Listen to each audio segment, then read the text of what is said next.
Hi மக்களே, எல்லாருக்கும் வணக்கம். எல்லோரும் எப்படி இருக்கிறீங்க? நாங்கள் ரொம்பவே சூப்பராக இருக்குங்க. நான் உங்களுக்கு ஏற்கனவே சொல்லியிருந்தேன் இல்லைங்களா, பொங்கல் விஷஸ் வீடியோலேயே சொல்லியிருந்தேன். நான் ஊருக்கு போய் தான் பொங்கல் செலிப்ரேட் பண்ணுவேன் அப்படின்னு சொல்லிட்டு. ஆமாங்க, நாங்கள் ஊருக்கு வந்தாச்சு. நீங்கள் இப்போ பார்த்துட்ருக்கிறது எங்களோட பரம்பரை வீடுங்க. திருவண்ணாமலை டிஸ்ட்ரிக்டில் இருக்குது. நாங்கள் மோஸ்ட்லி இங்கே தான் வந்து ஃபங்க்ஷன் செலிப்ரேட் பண்ணுவோம். சப்போஸ் பசங்களுக்கு லீவு கிடைக்காத சமயங்களில் தான் சென்னையிலே கொண்டாடிப்போம். இந்த வாட்டி நிறைய ஹாலிடேஸ் இருந்ததால் விடுஜூட் அப்படின்னு சொல்லிட்டு முன்னாடியே ஊருக்கு கிளம்பி வந்து வீட்டெல்லாம் க்ளீன் பண்ணி ரெடி பண்ணிவிட்டு பூஜை ரூமையும் அழகாக ரெடி பண்ணி வச்சாச்சு. சூப்பராக பொங்கல் செலிப்ரேட் பண்ண போகிறோம்.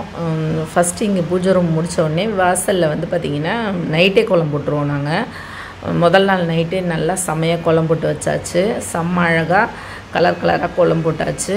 வாசலில் வந்து பரங்கிப்பூ, பூலாங்கிழங்கு, வேப்பிலை இதெல்லாம் வச்சு அழகாக டெக்கரேட் பண்ணி வச்சுருக்கோம். இது வந்து மஸ்ட்டு. இந்த கிராமங்களில் மட்டும்தான் இது மோஸ்ட்லி கிடைக்கிது.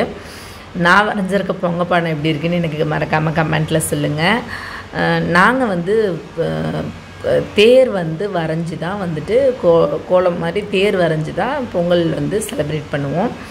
ஏன்னா சூரிய பகவான் தேரில் தான் வருவார், ரதத்தில் தான் வருவார். ஸோ அதனால் ரதம் வரைஞ்சி இது மாட்டோட சாணம் இருக்கு இல்லையா, அதை வந்து 3 பிள்ளையார் மாதிரி பிடிச்சி செங்கல்ல அதுக்கு வந்து பொட்டு பூவெல்லாம் வச்சு அர்ச்சனை பண்ணி அப்படி தான் நாங்கள் வந்துட்டு சூரிய பகவானை வந்து இதுவாக கருதி நாங்கள் பூஜை பண்ணுறோம்.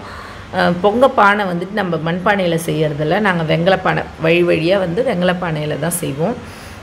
வீட்டுக்குள்ளே வந்து ஸ்டவ்லேயே பொங்கப்பானை ஏற்றி அதுக்கு வந்து சூரிய பிரபை சந்திர பிரபெல்லாம் வரைஞ்சி மஞ்சள் கிழங்கு கட்டி பொங்கல் சொல்லி பொங்கி வரும்போது சூப்பராக பொங்கல் ரெடி பண்ணி இங்கே எடுத்துகிட்டு வந்து ஜஸ்ட்டு சமைச்ச எல்லா பொருளையும் வச்சு நெய்வேத்தியம் தான்.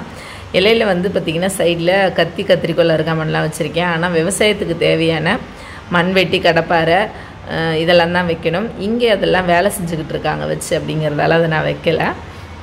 மற்றபடி எங்கள் பொங்கல் இப்படி தாங்க எங்கள் ஊரில் சூப்பராக அழகாக எல்லாரோட சேர்ந்து சிறப்பாக கொண்டாடியாச்சு. நீங்களும் எப்படி கொண்டாடினீங்கன்றதை மறக்காமல் என் கூட கமெண்ட்டில் ஷேர் பண்ணிக்கோங்க. நாம் நெக்ஸ்ட் வீடியோவில் சூப்பராக மீட் பண்ணலாம்.